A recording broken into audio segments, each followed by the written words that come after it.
Welcome everyone to the one of the first weeks of Spring Zman 2024 at Drisha. Today we have the pleasure of learning with Rabbi Levi Morrow.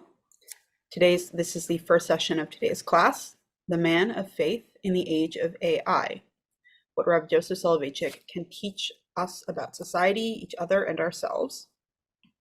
Rabbi Joseph B. Soloveitchik's writings are often read as sources of religious inspiration, but they're also treasure troves of ideas about the relationship between the individual and the collective, and about how we organize ourselves as communities and societies.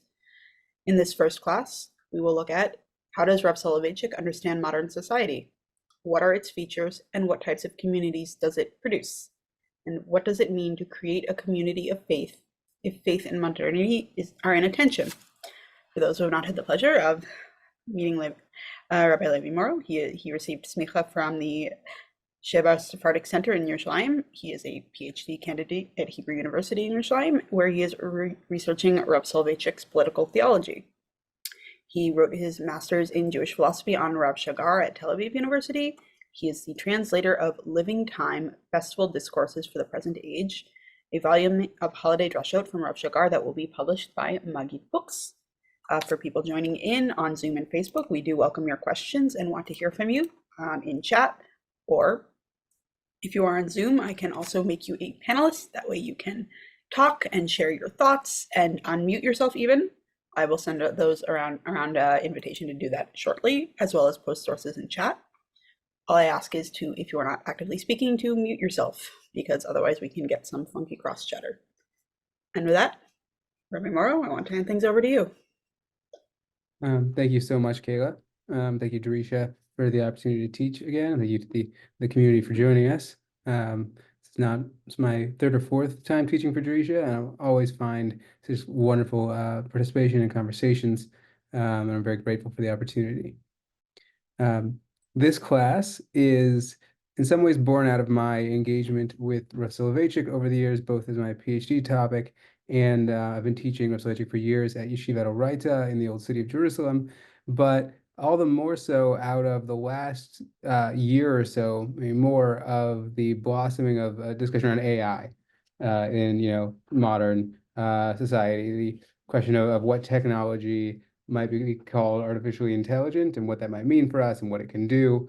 And as that was happening, I was very much struck by the way it raises all the same sort of questions that Rav Soloveitchik is really trying to engage with and thinks are sort of the most important questions about human life. So I want to start with a quick PowerPoint. We'll spend most of the time we're learning on the source sheet, but I want to do a look at a PowerPoint. I'll share my screen. It'll allow us to just do some quick introduction to the topic, to Rav Soloveitchik, in ways I think are helpful. 1 second. Okay, so this is the title of this week's class. It's a human world. AI is just living in it. The reason I've called it that will become clear in a few minutes. First, Rav Soloveitchik. Rav Soloveitchik, or Joseph Soloveitchik, was born in 1903 in what is now Belarus. Then it was Imperial Russia. In 1924, he studied political science at the Free Polish University. And in 1926 to 32, he was in the University of Berlin studying philosophy, political economy, all kinds of other topics. From 1933, he moved to the US, where he stayed until he died in 1993. And he was a leader in American Orthodox Jewish life. He was one of the leaders at the Synagogue Council of America. He and his wife helped found the Maimonides School in Boston. It's a day school that exists to this day. He was not founder of YU. It's a common misconception that I myself had at one point, but he was Rosh Yeshiva at YU for many years and taught there, and is often said to have given smicha to over 2,000 rabbis, more rabbis than anyone else, because he is, a signatory in the smicha for all the rabbis at YU under his tenure there. So, question of what that means that he gave them smicha. But I've sort of broken his life down into like 3 periods here, only one of which is all his time in America. It's sort of what he's best known for. But I think there's a lot to say also about his background in Europe, and that he sort of was born out of that cultural and philosophical milieu in a lot of ways. And one of the things that means is he is really party to something that is a discourse that it comes to America, but it really starts in Europe, which is concern around technology, right? The early 20th century is a period of just wild technological advancement. And the question is, what does it mean for us that technology has become such an important part of our lives, both on the concrete level, like specific technologies, and also as just such a broad feature of our lives that everything seems to be different. And in the different themes and discourses and people talking about this, groups of people talking about this, you end up with a picture that looks kind of like this. Called it The Problem Concerning Technology. This is a bunch of things that add up to some other things, right? You have the Enlightenment, the beginning of the idea that we as human beings can use our minds to figure out both not the nature of the world around us, but also the best way to run our lives as individuals and societies. You have Francis Bacon was one of the originators of modern science. It's also the originator of the phrase that knowledge is power, right? The idea that we can use our knowledge about society and about nature to construct a better world for ourselves and for our communities. This is connected to, certainly comes together with the Industrial Revolution, right? The rise of mass technologies in the creation of all the things we really take for granted in modern society now, which went along with the rise of factories and the rise of mass urbanization in the late 19th century. People go from living in smaller communities to living in big cities on a scale that hasn't seen, just a rate of moving into cities that has been seen for hundreds of years. All of those together create the first feature I have listed here, alienation. The idea that you're suddenly living around people you don't know, making stuff for people who you don't know and who you may never see. And there's a degree to which your life is no longer about a small group of people with whom your fate is sort of intimately bound up. It's suddenly part of a much larger framework that is very foreign to you. At the same time, you have the rise of totalitarianism as a political problem. The Italian fascists, but also the Soviet communists and Nazi fascists. The Rav Soloveitchik, as I noted in his biography, was in Eastern Europe for the Bolshevik Revolution, and then in Germany for the beginning of the rise of the Nazi Party. And those really mark his writings. They come up over and over again, both in political context and non-political context. The concern for totalitarianism is really alive for him. But when it comes to technology, you also have this final feature worth mentioning is the atom bomb, which actually doesn't show up in Rav Soloveitchik's writing so much, but is in many ways sort of the recurring last stop on the train of technology for people who are worried about technology in the 20th century. Like, what does technology, is it good? Is it bad? What does it do for us? What does it do to us? What are we doing to ourselves with technology, right? These are not questions with easy answers or obvious answers. You could answer them a variety of ways. This way I've drawn it out right now is sort of the negative side. And we'll see Rav Soloveitchik is much more ambivalent and has a lot more positive things to say about technology than this simple picture would lay out. So we're going to come back to that in the Rav Soloveitchik picture, but this is important background because Rav Soloveitchik is, I think, one of the most important Orthodox Jewish thinkers about technology in the 20th century. He's very alive to all of these questions, right? What is an individual person? What is alienation? Why do we feel alienated from ourselves or from other people? Can we create societies where that's not a problem? And what does all of that have to do with technology? These are questions which he's very much concerned throughout his writings. And I think the book we're going to focus on, The Lowly Man of Faith, is probably the best example. It's also just personally like my favorite one of his books. I love this book. I teach it every year. I reread it a lot, but it is wonderful. So it's going to be the guiding text of our 4 classes. We're not going to see all of it, and we're not going to just see it. We're going to look at some other texts from Soloveitchik as well, but it's all going to be sort of built around the underlying themes of The Lonely Man of Faith. Just a few quick sentences about this book. It's a lecture series that started as a couple of different lecture series in the late 50s, given to mixed audiences. Sometimes there's mental health professionals in the audience, sometimes it's Jewish and Christian audiences, and all of that sort of comes through in the text. published as an essay in Tradition in 1961, the Orthodox Union's magazine, and you can, the RCA's whatever, periodical, you can find it online for free if you go to Tradition Online and look for the Lonely Man of Faith.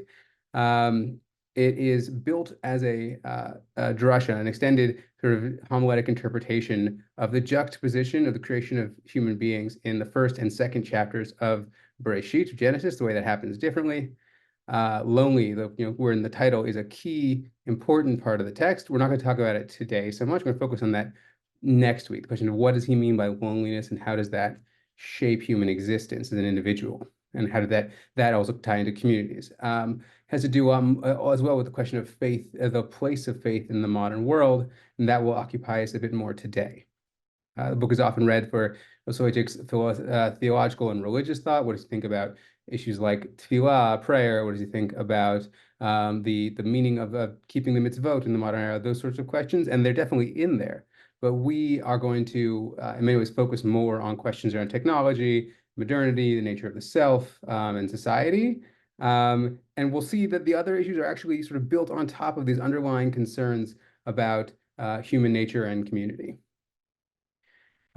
This is the final slide before we go back to, first I'll see if there are any questions, then we'll go back to the source sheet. But the basic idea I want to get to today from the title of the class, right, from It's a Human World, AI is Just Living in It, is that when it comes to talking about AI, artificial intelligence, I think part of the problem is that we're inclined to talk about artificial intelligence.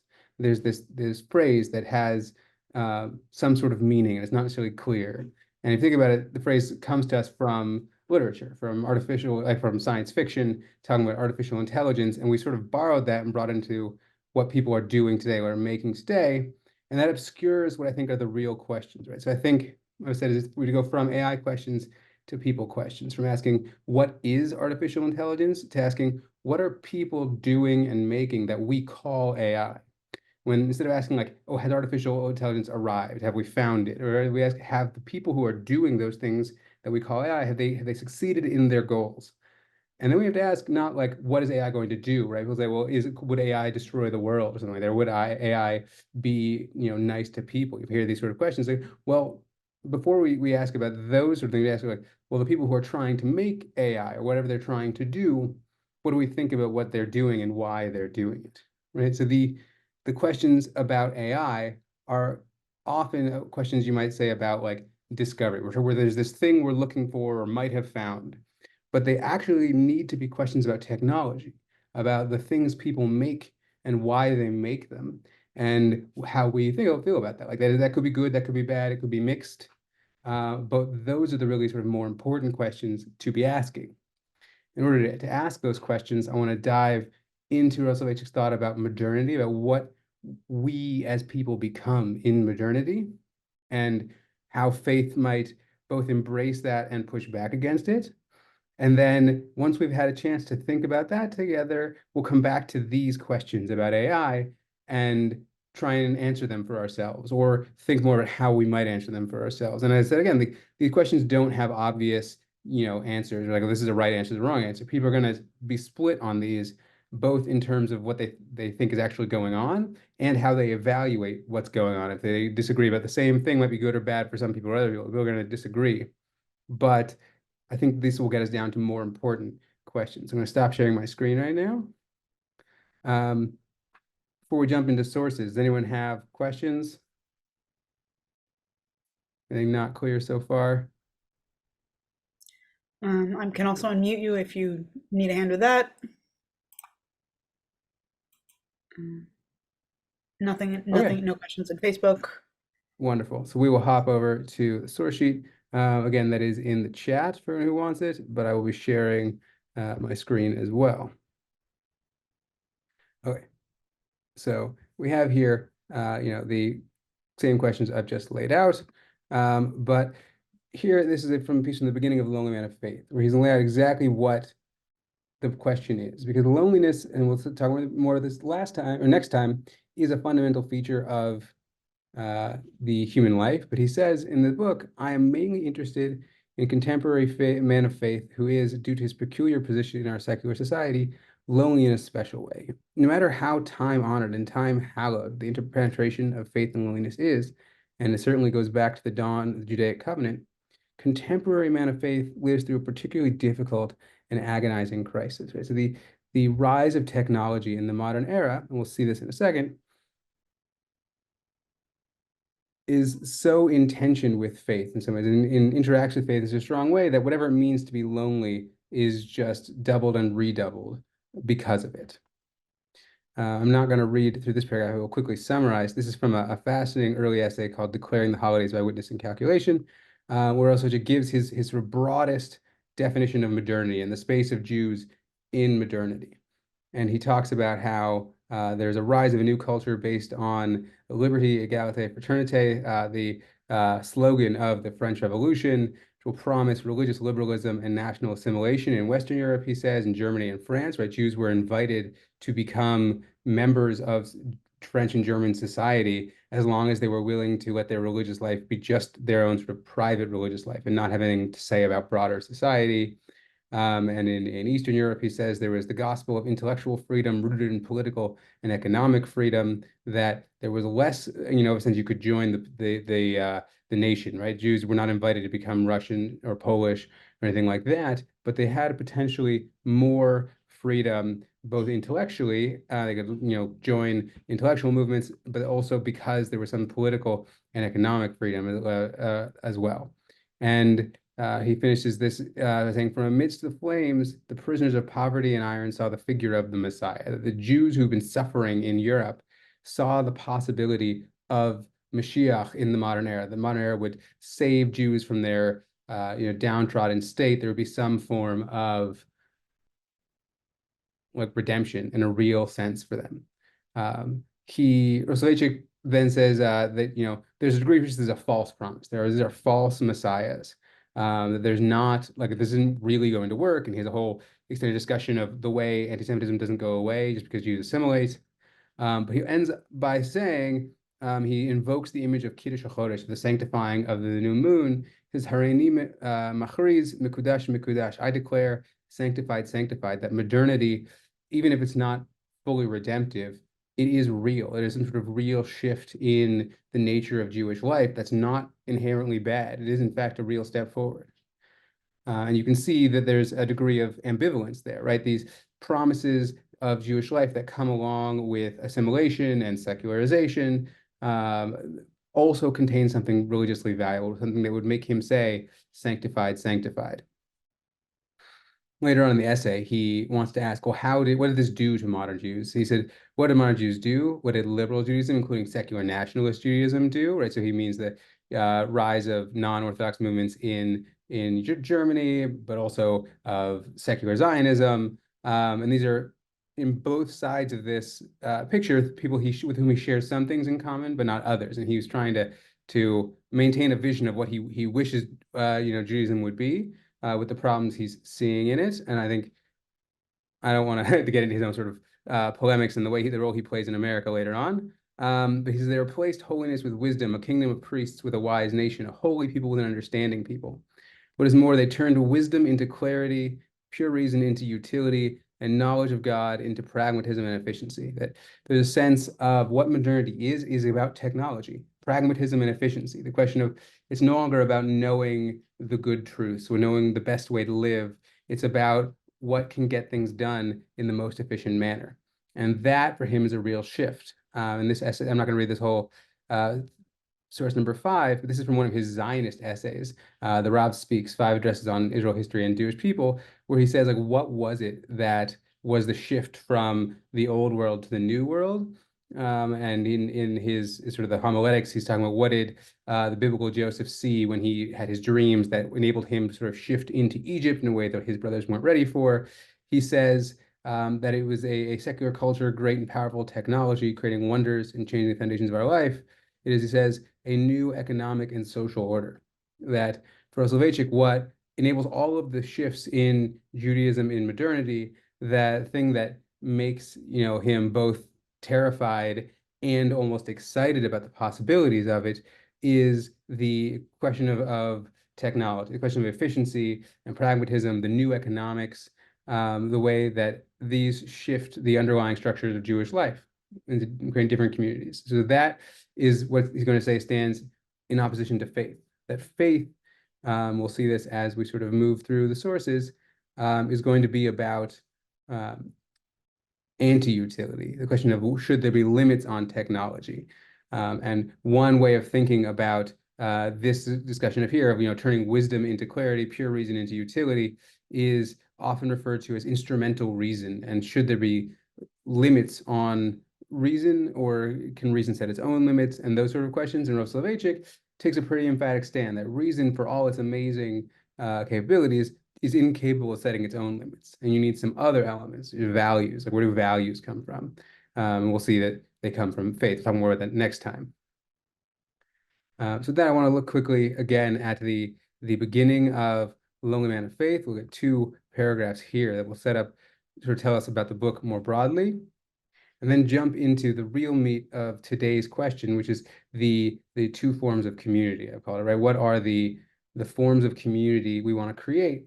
Now, the forms of community we want to create, I mean, how do we think our lives should look, both as individuals and as societies? One way of thinking about society, and I think they sort of have to think this way, is how people come together to create something together, right? People come together to do something together.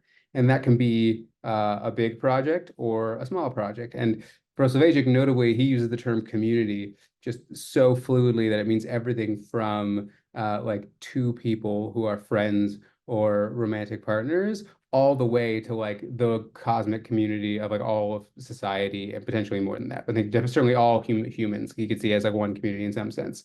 He used the term very fluidly. And I think part of the reason is he wants to get at this question of why do people come together and for what purposes, and what are the different ways in which they can do that for different purposes. And what we need to be asking, Rav Soloveitchik says, is, okay, so we come together often for technical purposes. We'll see that in a minute. And how do we do that? What do we want to do when we do that? How does that shape us beyond the choices we even make? Once we decide we're coming together for technological purposes, that naturally pushes us in one direction. And once we decide we're coming together for faith purposes, he would say, that pushes us in a different way. The setup for that is both this paragraph, which I'll read in a second, about this is going to dig deeper on the question of being a person of faith in modernity, and then this one about the 2 chapters of Bereshit. So he says, source number 6, the modern man of faith looks upon himself as a stranger in modern society, which is technically minded, self-centered, and self-loving, almost in a sickly, narcissistic fashion, scoring honor upon honor, piling up victory upon victory, reaching for the distant galaxies and seeing in the here and now sensible world the only manifestation of being, right? There's a sense in which this is all there is, and the fact that we can successfully manipulate what we see in front of us means we can successfully manipulate all there is. What can a man of faith like myself, living by a doctrine which has no technical potential, by a law which cannot be tested in the laboratory, steadfast in his loyalty to an eschatological vision, a vision of the end of days, whose fulfillment cannot be predicted with any degree of probability, let alone certainty, even by the most complex, advanced mathematical calculations, what can such a man say to a functional utilitarian society which is seculum oriented towards secular society, and whose practical reasons of the mind have long ago supplanted the sensitive visions of the heart? Right, the sense of the utilitarian rationality has overwhelmed any sense of emotions and values and faith. And in order to answer that question, he decides to tackle head-on another set of questions, and putting these 2 questions together will sometimes allow them to help discuss each other, which is the question of 2 counts of creation and the creation of humanity in Sefer Bereshit, in the beginning of the Torah. He says, we all know that the Bible offers 2 accounts of the creation of man. We're also aware of the theory suggested by Bible critics attributing these 2 accounts to 2 different traditions and sources. Of course, since we do unreservedly accept the unity and integrity of the scriptures and their divine character, we reject this hypothesis, which is based, like much biblical criticism, on literary categories invented by modern man. ignoring completely the eidetic, noetic content of the biblical story, sort of the ideas behind the biblical story and what it's trying to convey. It is, of course, true that two accounts of creation of man differ considerably. This incongruity was not discovered by the Bible critics. Our sages of old were aware of it. However, the answer lies not in an alleged dual tradition, but in dual man. Not in an imagery, a contradiction between two versions, but in a real contradiction in the image, not an imaginary contradiction between two versions, but in a real contradiction in the nature of man. The two accounts deal with two Adams, two men, two fathers of mankind, two types, two representatives of humanity, and it is no wonder that they are not identical. I'm going to pause the share for a second.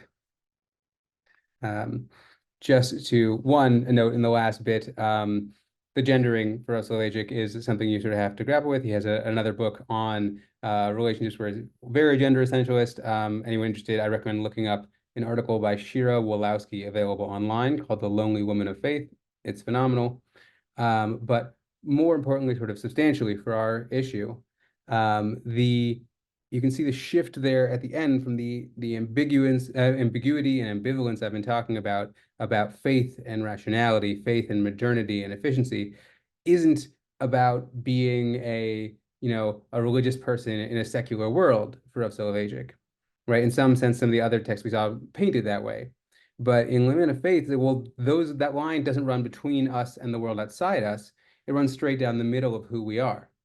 That what it means to be a person for Rav Soloveitchik is to both have this sense of critical rationality and have this sense of religious faith and be constantly trying to put them together and navigate the relationship between them. And the question of technology is, again, just that. For Soloveitchik, he doesn't ever want to say that technology is something foreign from us that we should be like rejecting, right? But he also doesn't think we should be running headlong after it. And the question is, how do you ask critical questions about that without letting either one of the two sides win out? And we're not going to see this today, but his ultimate sort of conclusion in The Lonely Man of Faith, besides his it has Dr. Ruben Siegler's book Majesty and Humility in Rav Soloveitchik says it's one of the examples of two endings in Rav Soloveitchik's works. And it has like a second ending where he goes back to the stories of Eliyahu and Elisha and Moshe and ends on sort of like a positive note. But before that, it has a much more sort of critical ending where his sense is that by the late 50s, early 60s, in the 20th century in America, secular man has won, both on the societal scale and in the inner hearts of most religious people. And he just like contrasts between the person of faith and the religious community. And the religious community, he says, is a community that looks the same sort of on the external level as the people of faith, is doing all the same things, but for utilitarian reasons, right? They could give you what the practical value of keeping any mitzvah is. And they've turned religion into a technology in some sense and are using it for the success in their own personal lives. And that's in some ways his real concern, right? So he does think that we need to have a sort of fruitful balance or tension between these two. And instead of letting any one win out, and he thinks on a historical level, one of them has won. That what modernity is the way that this technological part of ourselves that we've really always had has suddenly just won. It wins the day in modernity. It defines our societies. It defines often even who we are. And you have to push back against it in order to make space for things that don't have value in the sense of efficiency and pragmatism and success. So that is the basic picture. We're going to look at the two atoms of Lonely Man of Faith. We're going to do with the next, say, 15, 20 minutes before we'll sort of finish off with some more time for questions. But I want to see if that was clear, if anyone has any questions before we move into that. Because like this is a lot all at once, and I'm just talking at a screen. It's hard to make sure when we're in a Zoom that like everything is clear to anyone. And really, if anyone has anything they'd like me to clarify, I'm more than happy to. Yes, Miriam. Oh, hi, good morning. Thank you so much. It's fascinating.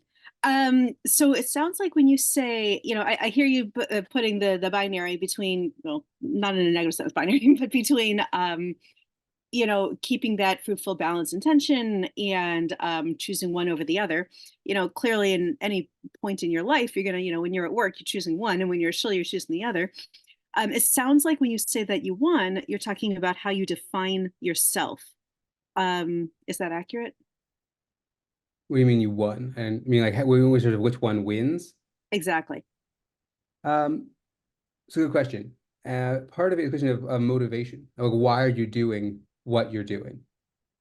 Right? And that's the flip side of him saying that the religious community makes religion into technology, into things we do because of the way they aid us and make our lives better, is that theoretically you could do other things for reasons that don't make your life better, right? So the two terms he likes that I think are in some ways make us very uncomfortable, and that's sort of his point, is they're supposed to make us uncomfortable. It's who we are in modernity, that these are alien to us, are submission and sacrifice, right? And once you realize that those are two terms, you can think of that beyond just religious life, right? There are things for which we sacrifice in many contexts in our lives.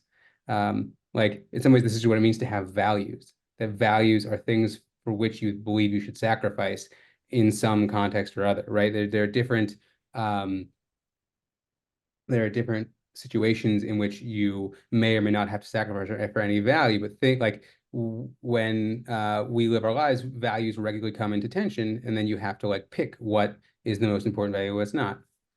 And so you can, even outside of religious life, do things that where you sacrifice. And so part of what we're going to see is the question of creating a community might require, at least he's going to say a faith community, but a community that is more than just a technical community, is a community where you're willing to sacrifice for other people, right? It's a community that we all, if a religious community or a faith community, might all be people who have the same faith in, the Torah and God, and all sacrifice for the same things, but also the intimate community of a family or a romantic partnership will involve in various forms willingness to sacrifice for the other person, including doing things like, well, I don't understand why I'm doing this, but they like it, so I'm going to do it for them. And like that is maybe not even like a huge sacrifice, but it is the small sacrifice, and ultimately sacrifice of the technological impulse, of the prioritization of what makes my life better. And that's an important thing for him. I don't want to take too long, but just a very brief follow-up question. Sure. It seems like you're saying that he's more interested in like why you do things than what you do. Yes and no. Like that's definitely true, because in some ways it can be a very defining question why you do things as opposed to what you're doing. But that will also set limits on what you do and change what you do, right? Like if you are driven by the technological impulse, the impulse for what makes life better, then that will push you in certain directions. And if you think it's really important to maintain a place for sacrifice and for putting aside questions of utility, that will also lead you to do other things. That makes sense. Thank you. Um, all right, so if there's no one else, we will jump into the source sheets. We're going to look at, it's called two forms of community. The book on Living on Faith is structured, as I said, around the sort of extended homiletics on the first two chapters of Bereshit. And the first, he speaks of Adam created in the first chapter and Adam created in the second chapter, Adam the first, Adam the second, and Adam the first, who is told by God that, you will rule over all the other creations, was created as part of a social environment because man and woman are created together. There's always a degree of like community involved. It is contrasted with Adam in the second chapter, who's created as a lone individual before the woman is created, and the divine instructions there involve self-restraint and service and things like that. So we're going to talk about the sort of community and world created by Adam the first, in contrast with the sort of world created by Adam the second. Right, so two forms of community. Adam the first, power, health, and success. And I think in some ways in our communities, power and success are much more ambivalent terms. Part of why I wanted him to include health here, besides the fact that it's, as we'll see, one of Rav Soloveitchik's examples of what Adam the First does. Adam the First as the technology, as this form of human life, of engaging with the world. But also I think it's unambiguously positive. Part of Rav Soloveitchik's point is that like this can't be all bad, right? Technology can't be bad because of the way it makes us better, it makes our lives better, it helps us take care of each other and ourselves and community, and that's just unambiguously good in some ways. Though again, we will come back to the relationship of health to Adam II as well. So this is source number 8. The community of which Adam the First, majestic man, is a member is a natural one, a product of the creative social gesture in which Adam engages whenever he thinks that collective living and acting will promote his interests. I term this community a natural one because the urge for the organized activity at this level is not nurtured by singular needs and experiences of spiritual man created in God's image, but by biological instinctual pressures. What Rav Soloveitchik has in mind here is what's called in political theory the social contract. And if you look in like the footnotes and the surrounding text in this, this is from the 2018 Maggid edition, but it's whatever, in all the different editions, he talks about the way we create societies in order to solve problems, right? As biological beings, we live in a world where, there are risks both internal to our own bodies and to our societies, but also from the external world, and we come together to solve those problems. Right? We create societies and we create states in order to make our lives better. Right? We create both social power and political power as technologies, as tools. He says of medicine, of health, this comes up in a footnote, very, very long footnote, is the unqualified acceptance of the world of majesty by the halacha. World of majesty is Adam the First, majestic man. Majesty is sort of Rav Soloveitchik's shorthand for the idea of human power and success. The unqualified acceptance of the world of majesty by halacha expresses itself in its natural and inevitable involvement in every sector of human majestic endeavor, right? Halacha has things to say about all forms of technology, all things people do. This acceptance, easily proven in regard to the total majestic gesture, is most pronounced in the halacha's relationship to scientific medicine and the art of healing. The latter has always been considered by the halacha as a great and noble occupation. Unlike other faith communities, the halachic community has never been troubled by the problem of human interference on the part of the physician and patient with God's will, right? You're not going to find halacha saying, well, this person got hurt, but God wanted them to get hurt, so you shouldn't actually heal them. It's either sort of, what God's plan for the future, or it's divine punishment. He's like, no, even if we believe in that in whatever sense, and like, pick your Rishon, your medieval Jewish theologian in terms of like how we think that works.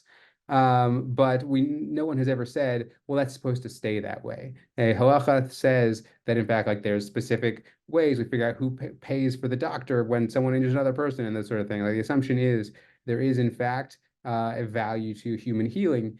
On the contrary, argues Halacha, God wants man to fight evil bravely and mobilize all his intellectual and technological ingenuity in order to defeat it. The conquest of disease is the sacred duty of the man of majesty, and he must not shirk it. And in the phrase "the conquest of disease," you both hear or see the image of the individual doctor healing the patient in his office, but have trouble not imagining. He's also thinking of the way the early 20th and late 20th century, you have the rise of vaccines on like a mass level, that you can have diseases that were responsible for killing people on just untold scales that we're able to quite literally defeat. And it's incredibly powerful to think of the way we have just dramatically improved the quality and quantity of human life simply through this capacity for medicine. Turning to I think is the final thing I have. Yes, the question of going back to the key theme I mentioned a few times from the setting the holidays essay before of the question of work, of labor, of production. Is the words, I shall make him a helpmate, right? From Bereshit, Ezer Kenegdo, from the second chapter of Bereshit, God is going to make a helpmate against Adam. It would refer, in accordance with Adam the First's social philosophy, to a functional partner, to whom it would be assigned to collaborate with and assist Adam the First's undertakings, schemes, and projects. Eve, vis-a-vis Adam the First, would be a work partner, not an existential co-participant. Man alone cannot succeed, says Adam the First, because a successful life is possible only within a communal framework. Right? There are things we just cannot do by ourselves. Robinson Crusoe may be self-sufficient as far as mere survival is concerned, but he cannot make a success of his life. distribution of labor, the coordinated efforts of the many, the accumulated experiences of the multitude, the cooperative spirit of countless individuals, raise man above the primitive level of a natural existence and grant him limited dominion over his environment. What we call civilization is the sum total of a community effort throughout the millennia. Thus, the natural community fashioned by Adam the First is a work community, committed to the successful production, distribution, and consumption of goods, material, as well as cultural, right? The rise of the globalized economy, as well as global culture, right? Production of music and art in ways that are not limited just like to our immediate community. He contrasts all of these with Adam II, titled here sort of failure, sickness, and sacrifice as key elements of what faith is about, right? And the fact that we in some ways react badly to them is for Rav Soloveitchik, because we're, as members of modernity, we are so deeply pervaded by and invaded by this technological impulse that we fail to recognize the appropriate place of these elements within our lives. And so that's what we're going to look at a little bit now. I'm going to actually just sort of summarize and skip this first paragraph, though I recommend reading it. This is from a book called Halachic Morality. It's phenomenal. It's great. It's a lot of it is on Pirkei Avot. He talks about how a lot of Pirkei Avot take root in the moment in time when the Jews go into exile, and he contrasts the rabbinic community, what he calls the Masorah community, here he calls it the Eidah, with the Sadducees who wanted to maintain a political community, right? So you end up with these two oppositions, the political community and the traditional community, the teaching community, he calls it, and as in contrast to Adam the First's political power as a means for organizing ourselves in society, Rav Soloveitchik also wants to maintain the importance of a community that rejects power, that is interested in faith, but also education, as opposed to sort of enforcing the law. And that birth of a new community has features such as this. This is from a very famous essay, Majesty and Humility, also published in tradition. His Jewish ethics then requires man in certain situations to withdraw. Man must not always be victor. From time to time, triumph should turn into defeat. Man in Judaism was created for both victory and for defeat. He is both king and saint. He must know how to fight for victory and also how to suffer defeat. Modern man is frustrated and perplexed because he cannot take defeat. He's simply incapable of retreating humbly. Modern man boasts quite often that he has never lost a war. He forgets that defeat is built into the very structure of victory, and there is in fact no total victory. Man is finite, and so is his victory. Whatever is finite is imperfect, and so is man's triumph. This is like what it means to be a person is to just need to, we are finite beings, both in our capacities and in our longevity, right? We cannot win all the time. We will not succeed in all our endeavors. And we also, even if we were to succeed in all our endeavors, they wouldn't last forever, right? So he'll invoke Kohelet, who very vividly depicts the way that even if you succeed and you gather wealth and knowledge and power and you're going to die eventually, and you'll leave it to someone, and maybe they'll treat it the way you want to, maybe not, maybe they'll squander it, and eventually they're going to die. And that mortality is a feature of human existence. And so for Rav Soloveitchik, part of the problem of modernity is the fact that we delude ourselves and ignore our own finitude. It's actually a theme in an essay a different essay in this book, Out of the Whirlwind. There's a book called an essay called The Crisis of Human Finitude. That's very much recommended. It's a phenomenal essay where he talks about exactly this, the way we tend towards ignoring and denying our own finitude in favor of our own technological capacity and playing up our technological capacity and our powers as if we could deny our own finitude, as if we could solve the problems of human life with all kinds of social and political and existential consequences for him. So recommended essay, The Crisis of Human Finitude. This is a different piece. This is from a halachic approach to suffering, which you're going to skip source number 13. I've given you guys lots of texts that we're not necessarily going to look at because I really think they're all worth looking at. We just don't have time for everything I want to see. If we had time, we would all just read all these books together. We would do a book club. But instead, I've given you pieces that I think are valuable, and we're not going to look at all of them. So this is from later in the same essay. And this essay, along with some of the other ones in Out of the Whirlwind, and as I mentioned, some of the early versions of Lonely Man of Faith when he was giving it as a lecture series, were given to mental health professionals. right? So in a halachic approach to suffering, he raises the question of health, specifically in context of mental health, but you can sort of see the way it would also apply to other forms of health as well. Right, and you're gonna see immediately the same sort of theme we've been seeing. Halacha man wants to be a conqueror, but also to be defeated. Not defeated, or halacha wants man to be conquered, also defeated. Not defeated by someone else, not defeated by a friend, not defeated by an outside power, for there is no heroism involved in such a defeat. Such a defeat, on the contrary, demonstrates cowardice and weakness. And a word on the word heroism, for Rav Soloveitchik, he invokes gvura, which has a long tradition going back to certainly to Chazal in the Gemara and Yoma and in Pirkei Avot, but that's based on a line in Mishlei of Ezehu Gibor, who is a hero, Hakovesh et Yitzra, who conquers his own Yetzer, his own inclination, right? That heroism for Rav Soloveitchik is not about conquering the other, conquering the world. It's about the ability to conquer yourself, to restrain your own impulses, both your sort of raw desires, but also your technological impulses, your sense of, well, I can fix anything and save everyone, do everything myself. That there are no limits to human capacity, right? So heroism is also the ability to conquer that sort of self-deception.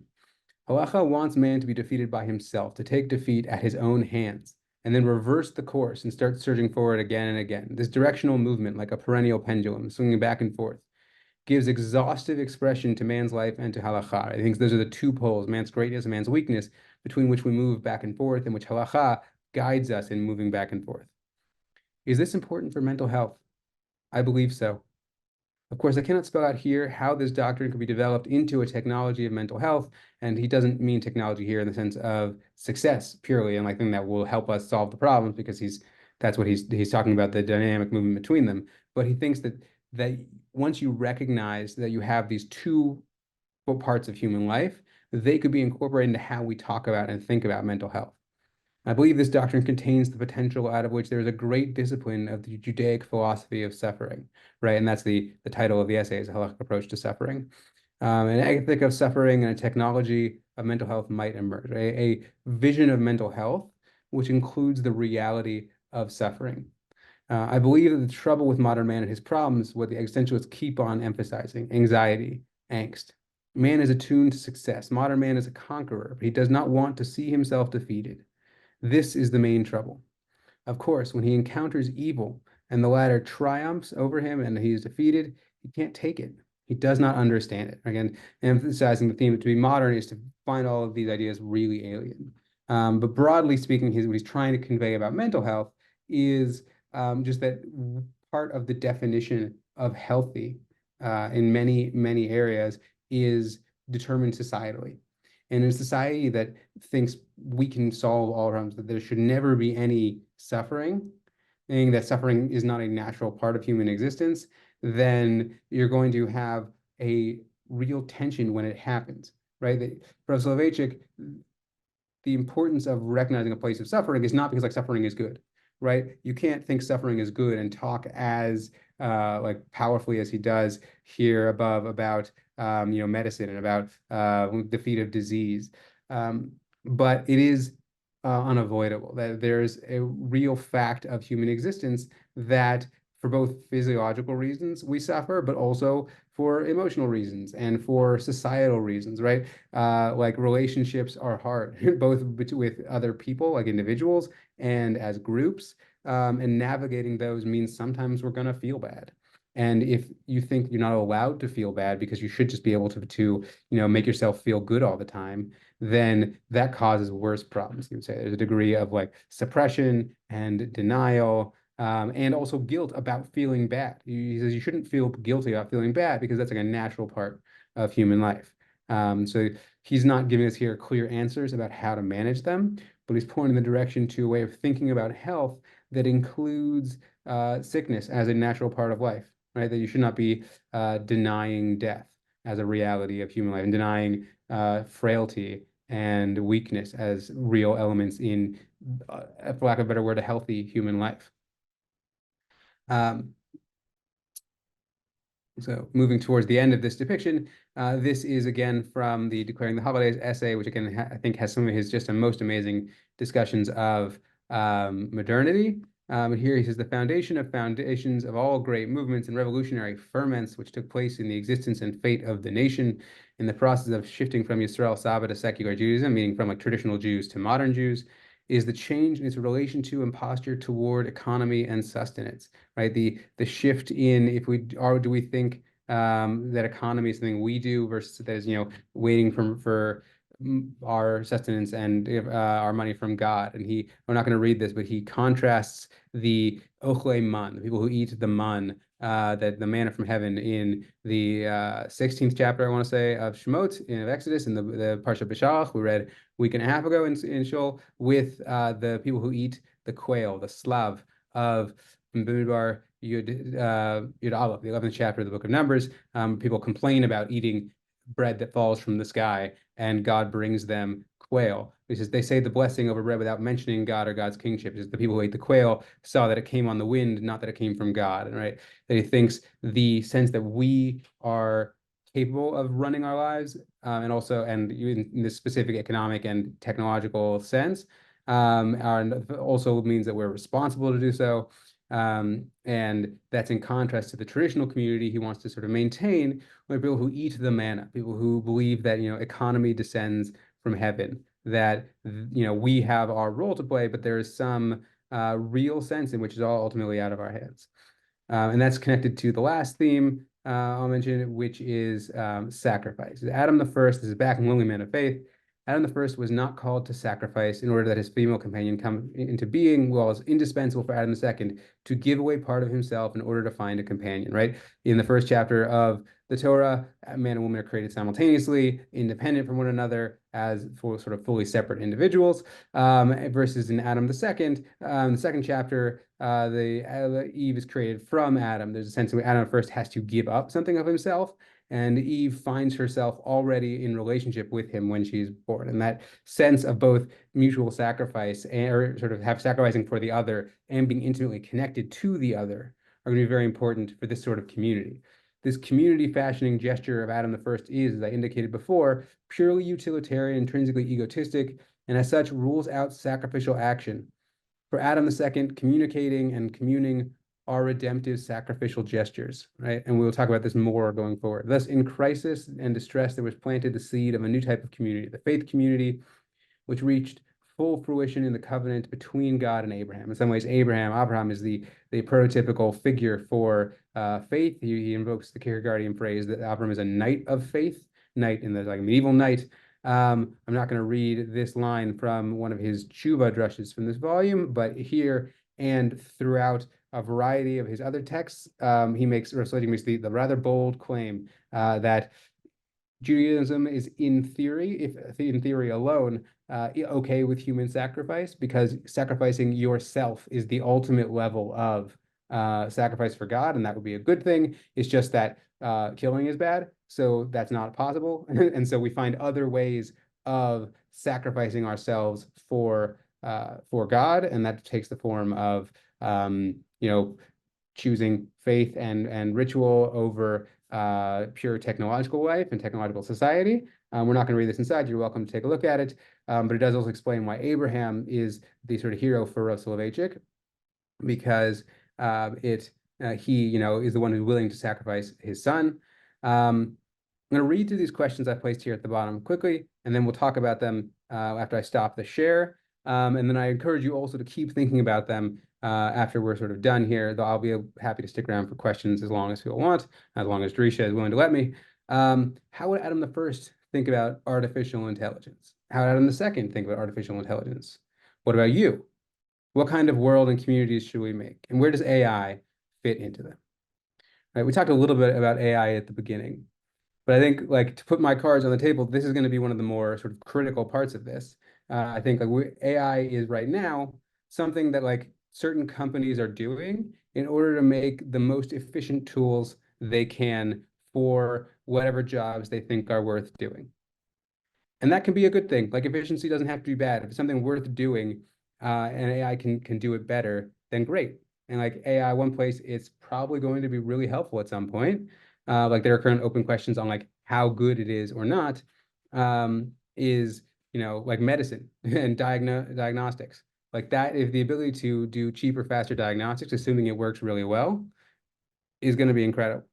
But if the ultimate value that's being sought efficiently is just wealth, like monetary accumulation, which was, again, sees sort of the end goal of modernity in some ways, is technology that just turns us all into ochle slav, eaters of quail instead of eaters of man, then it's worth asking questions, particularly as increasing efficiency often means that people are being asked to sacrifice instead of, for other people's gain, instead of, sort of contributing to everyone. So I think there's no, one answer at this point. We're going to talk more next week about digging down into the things that we currently call AI, and like how it works, and the question of what does it mean to be a person, what is intelligence, are those related, and how do the current models of AI fit into that. But the question right now is, before we even get into the content of the term AI, the way it serves as a cipher for real actions people are doing.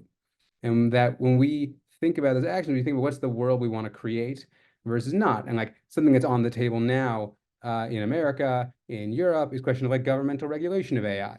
Like, how does that work? And part of the reasons on the table is because AI is just another technology. And so we talk about this, governments do the same thing anytime any new technology comes up. Should it be regulated? Should it not? Regulation makes it harder to come up with new advancements, makes it harder to improve human life in distinct ways, but also helps protect human life in ways that technology might just run roughshod right over it. So those are what I think are the important questions that Rav Soloveitchik wants us to be asking. And as I said at the beginning, I think also AI has just foregrounded these questions that aren't strictly speaking related to AI. Next week, again, we'll dig down to the content of the term AI and how that works in relation to what is a person. But the first questions we have to be asking are, what is technology? How do we relate to it? What do we think? How should we relate to it, both as individuals and as communities? So that's my spiel for today. Anyone with questions, comments? And if people have questions or realize they have questions later, how can they contact you by email? Yeah, I'm available by email at Levi, Levi, the letter D, Morrow, Morrow, at gmail.com. I'm also pretty easy to find on Twitter. I spend too much time, but speaking of technology, yeah, happy to chat about this at any time. All right. Don't say any more questions on Facebook, but I'm happy to keep things open if there are people on Zoom still have questions. Yeah, really go for it. And thank you so much for people on Zoom who came to interact face-to-face. That's a much better experience for me as a presenter. So I appreciate it. All right, and thank you everyone for joining. Thank you, Rabbi Morrow, for starting off Zman with this with your teaching. Thank you, Kayla. Thank you, Drisha. Yep, and we have more classes starting this week, including momentarily Rabbi Silver's continuing Tanakh series, starting with the Book of Exodus, Reclaiming the Past and Building the Future. If you want to sign up for this class and more, I'm going to post our link in chat. Take care, everyone.